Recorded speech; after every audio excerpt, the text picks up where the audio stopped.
በጣም የሚደንቀው ይህ ግለሰብ የነቢዩላህ ሙሳ ከሊሙላህ የቅርብ ዘመድ ነበር። ወደ መጀመሪያ የህይወቱ ክፍል ኢማኑ ጠንካራ መስጊድም ማይጠፋ ታታሪ ነበር። የነሱን ዘመን ቁርአን ተውራት የሚባለውን ሲያነበንብ ድምጹ የሚያምር ሰዎች በተመስጦ የሚያዳምጡለት ግለሰብ ነበር። ወደ ኋላ ግን ዱንያ ተከፈተችለት፣ ደንበርን አለፈ፣ መጥፊያውም ሆነ። ወርቁ አልማዙ ብሩ የሀብት ክምችት ሰጠነዋል። አይደለም ሀብቱም የሚቆልፍበት ቁልፎቹን ብቻ አላህ ጠንካራ የሆኑ ከ10 እስከ 15 ጭፍራ እንኳን ሊሸከሙት የሚከብዳቸውን ሀብት ሰጠነዋል። አንድ ሰው አላህ ሀብት ሰጥቶት ካልተጠቀመበት ነው አላህ የሚጠይቀው። አላህ ለባሮቹ የሰጠውን ጸጋ ሊያይባቸው ይፈልጋል። ወላ ትንሳ ነሲበከ ሚነ ዱንያ እንዳለ ሁሉ ወአሕሲን ከማ አሕሰነ አላሁ ኢለይክ። ይህን የመከሩት አላህ መልካም እንደዋለልህ አንተም መልካም ነዋል። መስጂድ ስራ፣ ድሆችን ደግፍ፣ ወገኖችን አቋቁም፣ ቤተሰቦችን እርዳ። ሪዝቅ የሚሰጠው አላህ ነው። ሲሳይ የሚከፍተው አላህ ነው። አዎ ሰበብ አድርሰ ሊሆን ይችላል፣ ደክመ አታትረ ሊሆን ይችላል። ካንተ በላይ የሚታትሩት ግን ያንተ ቅጥረኞች ናቸው። ኢነማ ኡቲቱሁ ዐላ ዒልምን ዒንዲ። ይሄ ዝም ብሎ የመጣ ብር መሰላል? በእውቀቴ እኮ ነው ደክሜ ወጥቼ ወርጄ አሰላስዬ ግንኙነት ፈጥሬ ኢንተርናሽናል ኔትወርክ ፈጥሬ የመጣ ብር እኮ ነው አለ። ዱንያ አላህ ዘንድ የትንኝን ክንፍ ልብ በሉ። ነቢዩ ዓለይሂ ሰላቱ ወሰላም እንዳሉት ዱንያ ትንኝን ብትመዝን አላሉ ለው አነ ዱንያ ተዚኑ ዐንደላሂ ጀናሐ በዑዳ። የትንኝን ክንፏን ትንኟን አላሉ እሷን ብትመዝን ኑሮ ለአንድ እሱን ለካደው ሰው አንዲት ጉንጮ ውሃ ያጠጣውን ብለዋል ነቢዩ ዓለይሂ ሰላቱ ወሰላም። ፈኸረጀ ዐላ ቀውሚሂ ፊ ዚነቲህ። አንድ ቀን በኒ እስራኤሎች በሞሉበት አካባቢ ወርቁን አሰልፎ ጋርዶቹ አጅበውት አገልጋዮቹ ፊት ተሰልፈው ሚያምር ቢጫና ቀይ ልብስ ለብሰው የወርቅ ኮሮቻ ላይ ተቀምጦ ከቤተ መንግስቱ ወጣ። ሲያዩት የሚያምር ነበር፣ ግርማ ሞገስ የተሞላው። ልክ እሱ ሲወጣ ሙእሚኖቹ ከሁለት ተከፈሉ። ንዋይ ያጠቃቸው የዱንያ ፍቅር ያሸለፋቸው ያ ለይተለና ሚስለማ ኡቲየ ቃሩን፣ ምነው ለኛስ ቃሩን እንደተሰጠው እንዲህ ሀብት በኖረነ ኢነሁ ለዙ ሐዝን ዐዚም፣ ትልቅ ዕጣ ላይ ነው ያለው አሉ። እነዛ ሙእሚኖቹ ዕውቀት የተሰጣቸው ግን ዞር አሉ። እንዴ እናንተ ምን ነካችሁ? ይሄ እኮ የዱንያ ተራ ጥቅማጥቅም ነው፣ እባካችሁ አሏቸው። በዱንያ አትሸንገሉ። ዱንያ እኮ አላህ ዘንድ ዜሮ ነች። አላህ ዘንድ መልካም ሥራዎችን ማስቀደም ይበልጠናል አሉ። በዚህ ውዝግብ ላይ ያሉ አላህ ዳኝነት ሰጥ። ፈኸሰፍና ቢሂ ወቢዳሪሂ አልአርድ፣ እሱንና ያለውን ንብረቱን በአጠቃላይ መሬት እንድትሰረግደው አላህ አዘዘ። መሬት ተከፍታ ዋጠችው። ዙሪያው የነበረ አገልጋይ ሁሉ ተበተነ። ከሀብቱ አላህ አንድ ሳያስቀር ወደ መሬት ውስጥ ከተተ። ወአሕሲን ከማ አሕሰነ አላሁ ኢለይክ። አላህ ለሰጠን ጸጋ በማካፈል ውለታውን መመለስ አለብን። ሚስቱና ልጆቹ ማሳ ውስጥ ናቸው። ቴምር አንስተው እየበሉ ነው። ጮኸ።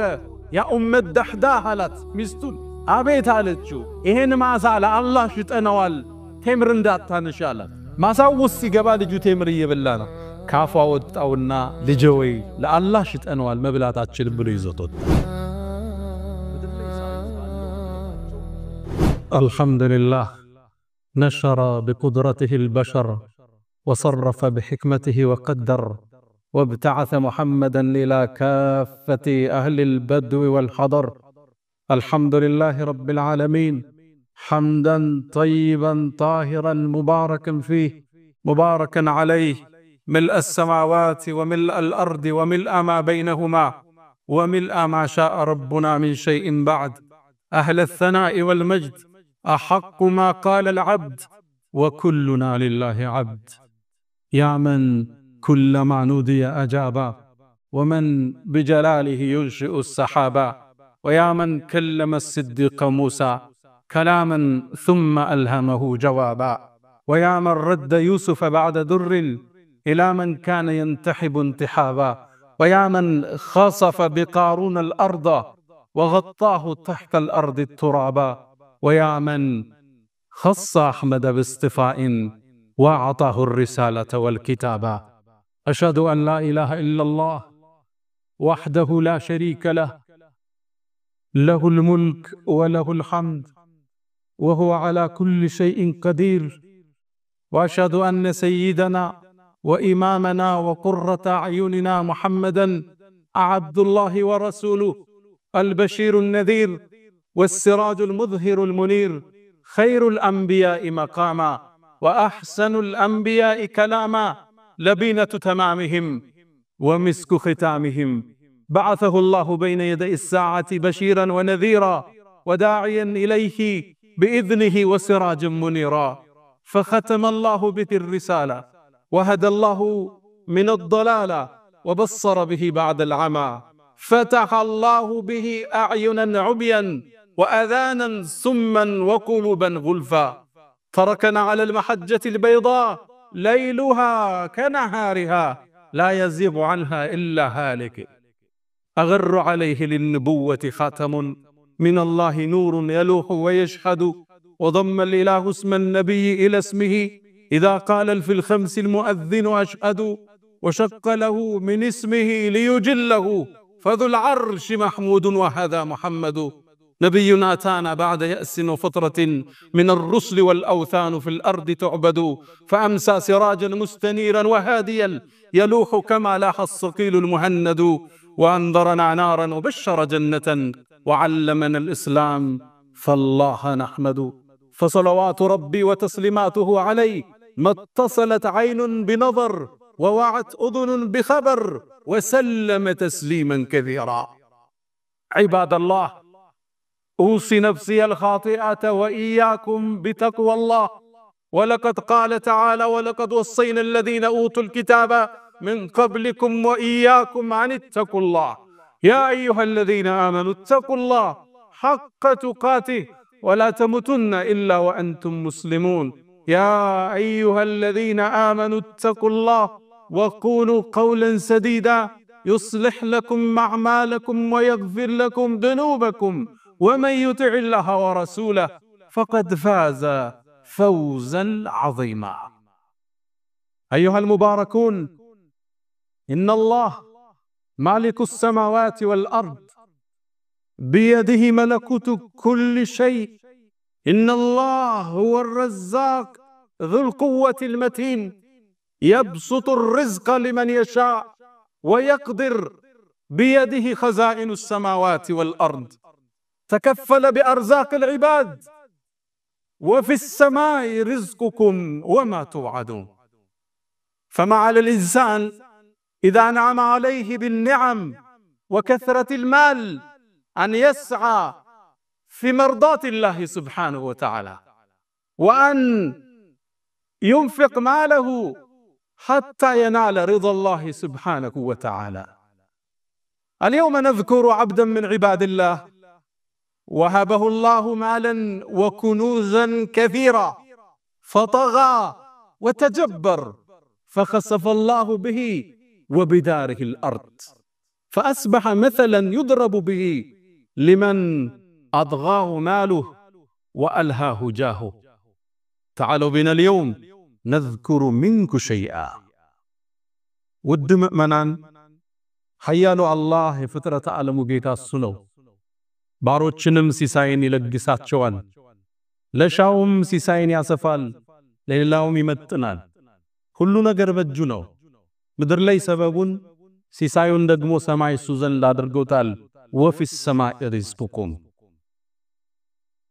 ታዲያ ዛሬ በዚህ መድረክ ላይ ቁርአን ያወሳውን ገንዘብ የሸነገለውን ሀብት ያታለለውን አንድ ግለሰብ እናነሳለን የግለሰቡ ታሪክ በጣም የሚገርም የሚደንቅ የተሰጠው ሀብትና ንብረት የሀብቱ ቁጥር ዲካይ ለለው አላህ ሀብቱን ሳይሆን ሀብቱ የሚቆለፉበትን ቁልፉን የተቀሰለት ብሩ ግን የመጥፊያውም የመድረሻውም መነሻ ስለሆነለት ቁርአን ስለወሳው ግለሰብ እናወሳለን ባለጸጎች ነጋዴዎች አስተምሮትን ወስድ ዘንድ ከኛ ይከጀላል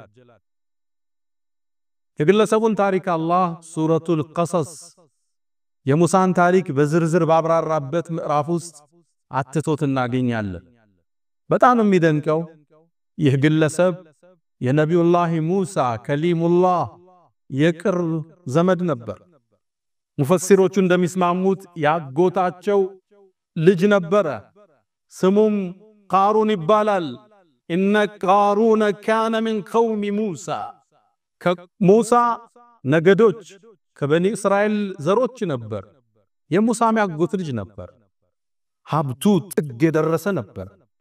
ወደ መጀመሪያ የህይወቱ ክፍል ኢማኑ ጠንካራ መስጊድም ማይጠፋ ታታሪ ነበር።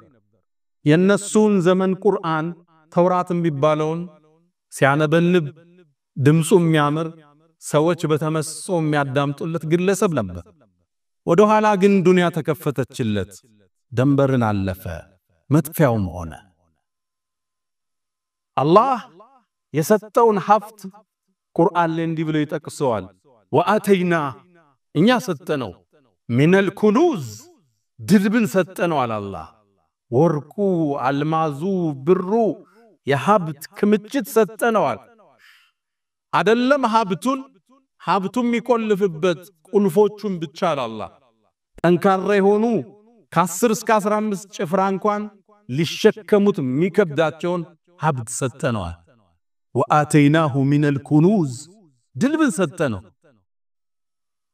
መፍቻው ብቻ ማኢነ መፋቲሐሁ ሚፍታህ መፋቲህ ማለት ሚፍታህ መክፈቻ የሚለው ብዙ ቁጥር ነው። የቁልፎቹ ብዛት ይላል ለተኑኡ የሚከብድ ይሆነ بالعصبة عول القوة በጣም ጠንካራ የሆኑ ወዛደሮች ቁልፉን እንኳን ሊሸከሙት 10-15 ነው የሚከብድን ሀብት ሰጥ። አንዳንዶቹ ቁልፉን ብቻ ይላሉ ሙፈሲሮች በ40 በቅሎ ነበር የሚጫና። ልብ ብላችሁ ቁልፉ ብቻ 40 በቅሎ ነበር የቃሩንን የሀብት መቆለቢያ ቁልፎች የሚሸከሙት። ይህን ሀብት አላህ ሰጠ። فبغى عليهم በህዝቦቹ ላይ ደንበር አለፈ። በሀብቱ መኩራት ጀመረ። ወደ መልካም ነገር ሲጠሩት አሻፈረ ማለት ጀመረ። ያገኘው በእውቀቱ እንደሆነ ማሰብ ጀመረ። ታዲያ ደጋጎቹ አልተውትም። قالوا لا تفرح ቲቪት የወጠረውን ደስታት አትደስታል። ኩራት የተሞላበትን ደስታተው إن الله لا يحب الفرحين በቲቪት ተወጠረው ደስታ ውስጥ የገቡትን አላህ አይወድምና ተዋሉት። ይሄን ሲሉት ንብረትን አትጠቀም ያሉት እንደሚመስለው ደግሞ ሚዛናዊ ትምህርትን ሰጡት። ወአህስን ከማ አህሰነ الله ኢለይክ አላህ ላንተ መልካምን እንደዋለ አንተም ለሌሎቹ መልካምን በመዋል ውለታህን ክፈል አሉት። ወላ ተንሰ ነሲበከ ሚነ الدنيا አላህ ከሰጠ ጸጋ ደግሞ ዱንያዊ እጣፋንታን አትርሳን። ብሩን ተጠቀምበት፣ ብራንድ ልበስ፣ ብራንድ መኪና ንዳ። እስልምና ሚዛናዊ ይታን ያለው اللهم آتنا في الدنيا حسنة وفي الآخرة حسنة ሁለት ክንፍ ነው የምንመርበት። አንድ ሰው አላህ ሀብት ሰጥቶት ካልተጠቀመበት ነው አላህ የሚጠይቀው። አላህ ለባሮቹ የሰጠውን ጸጋ ሊያይባቸው ይፈልጋል። ቢሊየነር ሆኖ ተራ መኪና ሲነዳ አላህ ማየት አይፈልግም። የእስልምና አቋም ይሄ። ለዛ ነው ነብዩ አለይሂ ሰላቱ ወሰለም አንድን ሰው አላህ የሰጠውን ጸጋ ሲጠቀምበት ሊያየው ይፈልጋል። ይحب ነው የሚለው ሐዲሱ። ይወዳል በእንባሪያ ሲያየው። ሀብት ካለ ጥሩ ቤት ነው ውስጥ ነው፣ ጥሩ መኪና ንዳ፣ ብራንድ ልበስ። ግን ወላ ተንሳ ነሲበከ ሚነ الدنيا እንዳለ ሁሉ ወአህሲን ከማ አህሰነ الله ኢለይክ። ይሄን የመከሩት አላህ መልካም እንደዋለልህ አንተም መልካም ነዋል። መስጂድ ስራ፣ ድሆችን ደግፍ፣ ወገኖችን አቋቁም፣ ቤተሰቦችን እርዳ። ወአህሲን ከማ አህሰነ الله ኢለይክ። ደግሞም ይሄን ስንልህ ብርህን ነጠቃ እንዳይመስልህ። ወላ ተንሰ ነሲበከ ሚነ الدنيا ምድራዊ ጸጋህንም አትርሳ። ተዝናናበት፣ ብር የተሰጠ ለዛ። ወአማ ቢኒዕመቲ ረቢከ ፈሐድስ የጌታን ጸጋ ተናገረው ተብሏል። ይታይብ ሰጭ መሆኑ አላህ ይታይ። በሰራው ፎቅ በምትኖርበት ቢላ ግን ደግሞ አካፍለህ ደር። ለዛ ነው ኢማሙ አቡ ሐኒፋ ሀብታም ነበሩ። ኢማሙ አቡ ሐኒፋ መስጂድ ሲገቡ የሽቷቸው ጠረን መስጊድ እንደገቡ አወል ሶፍ ያለ ሲያክ ነበር። ዘመናዊ ነገስታት የሚቀበቱን ሽቶ ነበር የሚቀበ። ኢማሙል አዕዘም የፉካሃዎቹ አባት እያንዳንዱ መዝሃብ የሳቸው ጥገኛ ነው የሚባልላቸው ነጋዴ ነበሩ። አንድ ልብስ ስለራሳቸው ሲወስዱ አንድ ልብስ ሰደቃ ይሰጣሉ ይባላል። ወላ ተንሰ ነሲበከ ሚነ الدنيا ወአህሲን ከማ አህሰነ الله ኢለይክ ብለው መከሩት። ቢሰማ ግን ፍቃደኛ አይደል።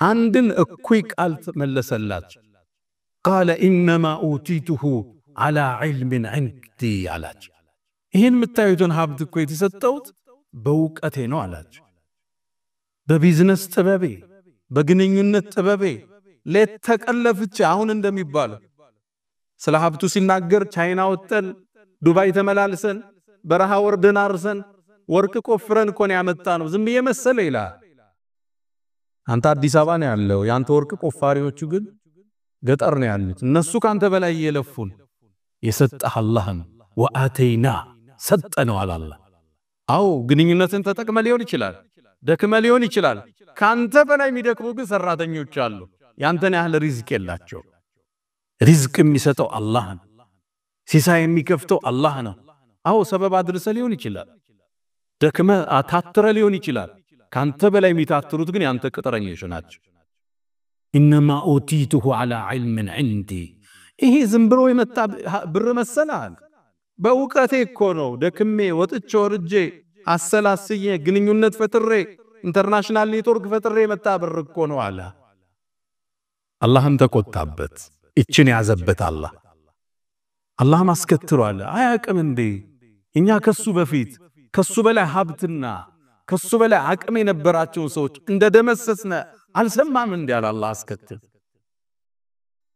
ከዛም አንዴ የጥፋቱ ቀን ተገለጠ فخرج على قومه في زينته አንድ ቀን በኒ እስራኤሎች በሞሉበት አካባቢ ወርቁን አሰልፎ ጋርዶቹ አጅበውት አገልጋዮቹ ፊት ተሰልፈው ሚያምር ቢጫና ቀይ ልብስ ለብሰው የወርቅ ኮሮቻ ላይ ተቀምጦ ከቤተ መንግስቱ ወጣ ሲያዩት ሚያምር ነበር ግርማ ሞገስ የተሞላው فخرج على قومه ወደ ህዝቦቹ ወጣ ይሄ ሁሌ የሚያረገው ነው ወጥቶ ሀብቱን አሳይቶ ጉራውን ነፍቶ ይመለሳል ሁሌ በዚህ ጊዜ ግን አላህ ሊያልፈው አረፈለከ ልክ እሱ ሲወጣ ሙእሚኖቹ ከሁለት ተከፈሉ ንዋይ ያጠቃቸው የዱንያ ፍቅር ያሸለፋቸው ያለይተለና مثل ما اوتي قارون منو ለኛስ قارون እንደተሰጠው እንደ ሀብት በኖረና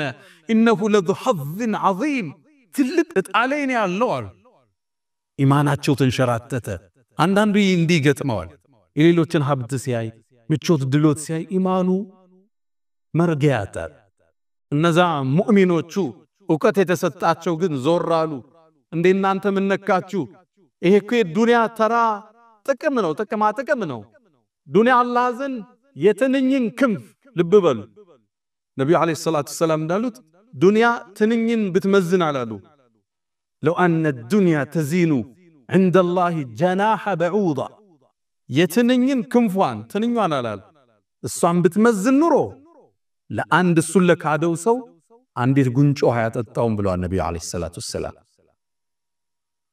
ተባካቸው አሏቸው በዱንያ አትሸንገሉ ዱንያ እኮ አላህ ዘንድ ዜሮ ነች አላህ ዘንድ መልካም ስራዎችን ማስቀደም ይበልጠናል አሉ በዚህ ውዝግብ ላይ ያሉ አላህ ዳኝነት ሰጠ فخسفنا به وبداره الارض እሱንና ያለውን ንብረቱን ባጠቃላይ መሬት እንድትሰረግዱ አላህ አዘዘ መሬት ተከፍተው አጠችው ዙሪያው የነበረ አገልጋይ ሁሉ ተበተነ ከሀብቱ አላህ አንድ ሳያስቀር ወደ መሬት ውስጥ ከተተው እነዛ ምእመናኖች ይህን ክስተት ሲያዩ ደነገጡ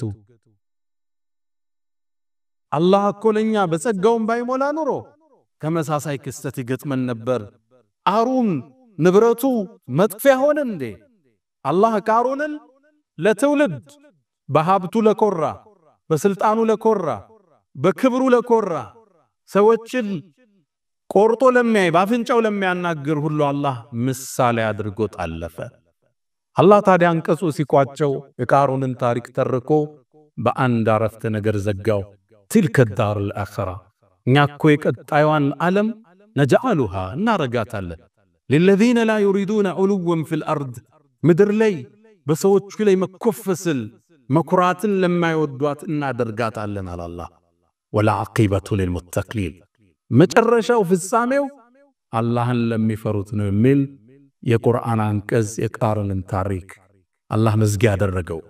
ቃሩን ሁሌም ቢሆን ለሁሉም ትውልዶች በሀብታቸው ለኮሩ ሀብታቸውን ይዘው በእውቀታቸው ብቻ እንዳገኙ ታስበው ለሌላው ለማካፈል አሻፈረ ይላሉ ሲመከሩ ምክርን ላልሰሙ ከመካሪዎቹ በላይ ለተኮፈሱ መቀጣጫ ይሆን ዘንድ ቁርአን ላይ አላህ ታሪኩን ጠቀሰው። አላ ወተሰደቁ ወፈዓሉ الخيرات واستغفروا ربكم فطوبى للمستغفرين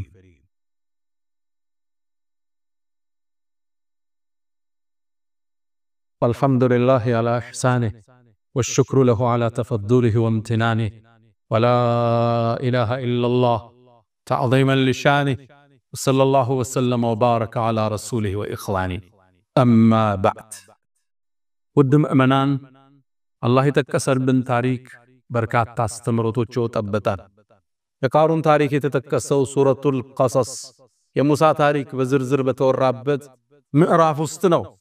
አላህ ሲጀምር ስልጣን ሸንግሎት በጠፋው በፊርዓውን ጀምሮ የቋጨው ደግሞ ምዕራፉን በቃሩን ነው። ሀብት ንብረት ሸንግሎት ሌሎችን ለመስማት ፍቃደኛ ባልሆነው ግለሰብ ስልጣንና ሀብት የሸነገላቸው ሰዎች አላህ እንዴት እንደተቀጣጣባቸው እዚህ ምዕራፍ ውስጥ እናገኛለን። ምዕራፉን ታዲያ አላህ ሲቋጭ ትልከ ዳሩል አኺራ እኛ እኮ ቀጣዩን ዓለም እናደርጋታለን ለለዚነ ላ ዩሪዱነ ዑሉወን ፊል አርድ ወላ ፈሳዳ በድር ላይ ብክለትን ለማይሹ ሰዎች በላይ መኮፈስ ለማይፈልጉ ህዝብ ጋር ተናንሰው ለህዝብ ፍቅር ፈገግታ ሰጥተው ለሚኖሩት እናደርጋታለን አላህ። ሰው አላህ በሰጠው ዕውቀት ውበት ሀብት ንብረት ሊኮራ ይገባው። ሁሉንም የሰጠው አላህ ለአላህ መስጋይ በመሆን ጭማሪውን ይከጅላል። ለኢን ሸከርቱም ለአዚደለኩም። በቅርቡ ተመሳሳይ የቃሩን አይነት ታሪክ አንድ ባለ ሀብት ላይ ደርሷል። ግብፃዊ ባለ ሀብት ናቸው። ትልቅ ሀብት አላቸው። ለኸይር ግን ቅርብ አልነበሩም። ሰዎች ሄዱና እባክህን ይህን ንብረትን ለወራሽ ጥለው አትድ፣ አካፍል፣ ስታካፍል ሀብት ይጨምራል ተብሏል አሉት። ነገ ይህን ንብረት ድንገት ብታጣው አላህ ሲጠይቅህ አሉት። ግለሰቡም አሳንሶ ያያቸው በአፍንጫው መለሰላቸው። ድህነት ይመጣል አላችሁኝ አላችሁ። እውነተኛ ታሪክ ነው የምነግራችሁ። ድህነት ቢያሯሩጠኝ እንኳን አይደርስብኝም አላችሁ። በእርግጥም ብዙ ፋብሪካ ብዙ ንብረት ያለው ግለሰብ ነበር። በሻይኮቹ ምን ይላሉ? ታሪኩን የጻፉት አንድ ዓሊም ያነበብኩት ላይ ከዓመታት በኋላ ይህን ግለሰብ አየነው። ንብረቱን ሁሉ ወራሽ ወረሰው፣ ባንክ ወረሰው፣ ከሰረ፣ ጠፋ፣ ዕዳ ላይ ወድቆ ድህነት ውስጥ ተመለከተው ይላል። ሰው አላህ ኒዕማ ሲሰጠው በመስጠት ጸጋውን ይጠብቃል። በማመስገን አላህ እንዲያፋፋለት ጥረት ያደርጋል። አይኮራ፣ አይኮፍስም፣ ከኸይር እጁን አይሰበስብም። ለሰጠው ጌታ ምስጋና ማካፈል እንደሆነ ያውቃል። ሲያካፍል ንብረቱ እንደሚጨምርለት ተነግሮታል። ማ ነቀሰ ማሉ ምርእ ሚን ሰደቃ ከመስጠት አይጎልም ብለውታል ነብዩ አለይሂ ሰላቱ ወሰላም። ሲሰጥ እንደሚባረክለት ያውቃል። ሲሰጥ ልጆቹን አላህ እንደሚጠብቅለት ያውቃል። ሲሰጥ ጤንነቱ እንደሚጠበቅ ያውቃል። ከሰጣችሁ መልሷል የዓለም ቃል ሙእሚን አይረሳም። ምድር ላይ የተሻለ ሀብት ስናገኝ ዘመድ ምንዘጋ ጎረቤት አልፈን ምንሄድ በአዲሱ መኪና መግፋት የሚያምረን ሰዎች ቃሩን ለኛ ትልቅ ተምሳሌት። አንኮፈስ፣ ከፍ አንበል። የሰጠነን ጌታ ዝቅ ብለን ወስጁድ ወቅተሪ ወደ አላህ በመቃረብ በማካፈል አላህን አመስጋኝ ነው። ከፍ ከፍ አንበል።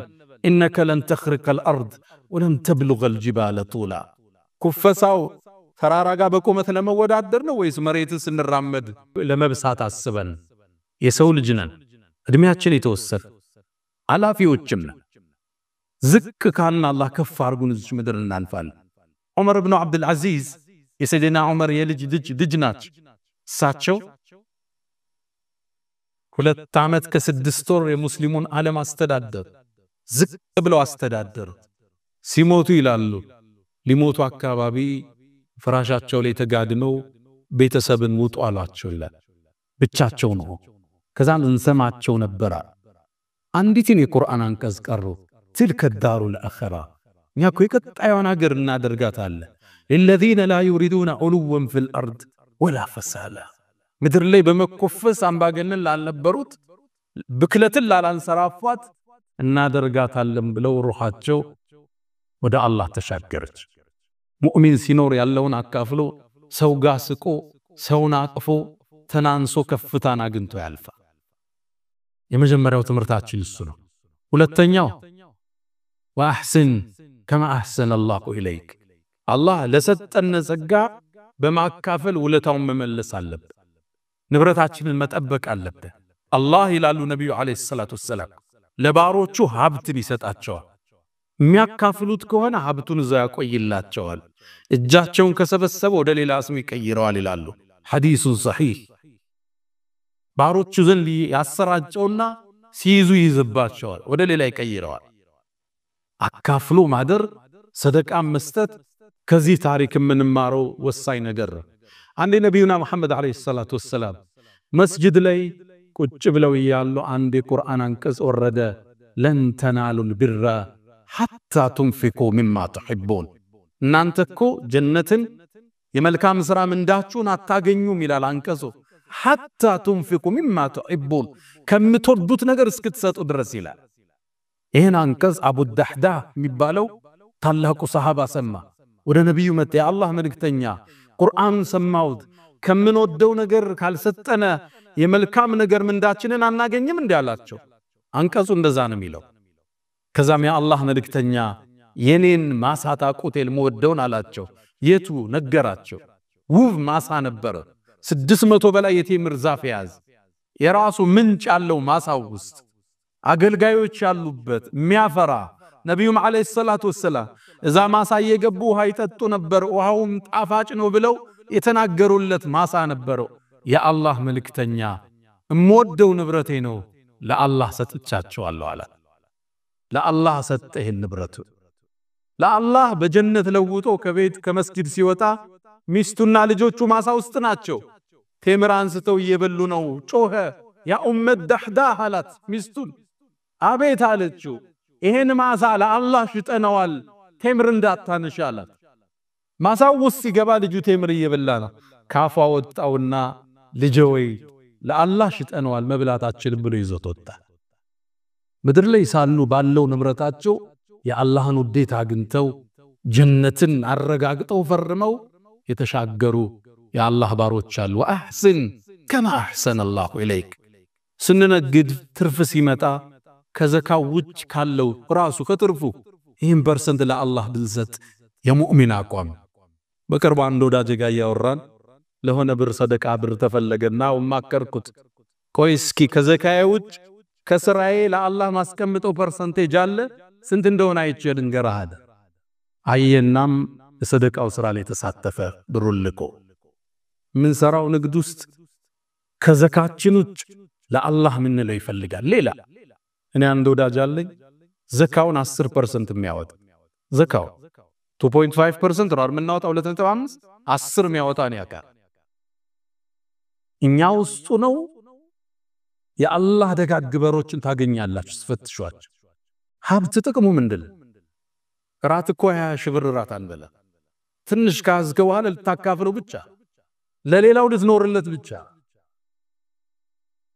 ሌላ ከቃሩን የምንማረው ትምህርት እንደምታውቁት ቃሩን የሙሳ ያጎት ልጅ የታላቁ አላህን ያናገረው ነብይ ያጎት ልጅ አንዳንዴ እንዲህ አይነት የቅርብ ዘመድ የመስመርህ እንቅፋት የጉዞህ እክል ሊሆን ይችላል ከፍርዓውን ጋር አብሮ ሙሳን አዛ ያደርግ ነበር ቃሩን ይሄን ሀብቱን ተጠቅሞ የሙሳ የቅርብ ዘመድ የቅርብ ወዳጅ ሆኖ ታዲያ አንዳንዴ ይሄ ነገር በህይወት ቢከሰት እንደይገርም ልክ እንደ ሙሳ ሁሉ ነብዩም አለይሂ ሰላቱ ወሰለም አጎታቸው አቡ ለሃብ ምን ያህል እንዳስቸገራቸው ታውቃለህ ተበት የዳ አቢ ለሃብ ወተብ አፋ ብሎ አላህ ያወጀበት አለም ሌላ ጊዜ ከጎና ቅፋት ምተኛ ባለቤትህ የመስመር እንቅፋት ትሆን ትችላለች ልክ የሉጥና የኑህ ሚስት ከነሱ ተቃርነው እንደቆሙና ጥፋት ውስጥ እንደገቡት ሁሉ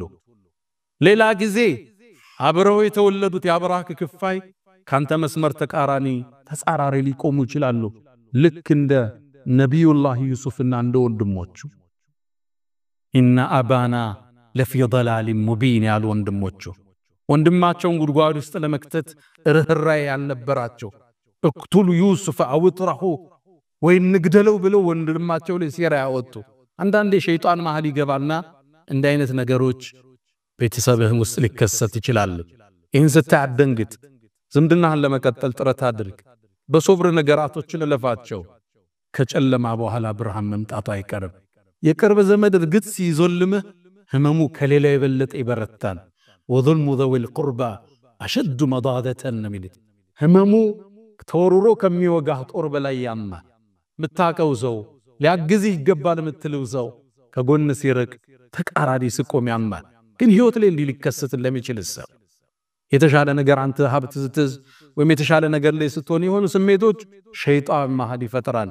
ለዛ ነው ነብዩላህ ዩሱፍ ወንድሞቻቸውን አፉ ሲሉ በእኔና በወንድሞቼ መሃል ሸይጣን ካለያየን በኋላ ያሉት ያ መን تحبون النبي محمد صلوا عليه وسلموا طول المدى فصلاتكم وسلامكم نورا لكم بأمسكم وفي يومكم ولكم غدا إن الله وملائكته يصلون على النبي يا أيها الذين آمنوا صلوا عليه وسلموا تسليما اللهم صل على محمد وعلى آل محمد كما صليت على إبراهيم وعلى آل إبراهيم وبارك اللهم على محمد وعلى آل محمد كما باركت على إبراهيم وعلى آل إبراهيم في العالمين إنك حميد مجيد اللهم عز الإسلام والمسلمين وأذل الشرك والمشركين ودمر اللهم أعداءك أعداء الدين اللهم إنا نعوذ بك من زوال نعمتك وتحول عافيتك وفجاءة نقمتك وجميع سخطك يا أرحم الراحمين اللهم إنا نعوذ بك من جهد البلاء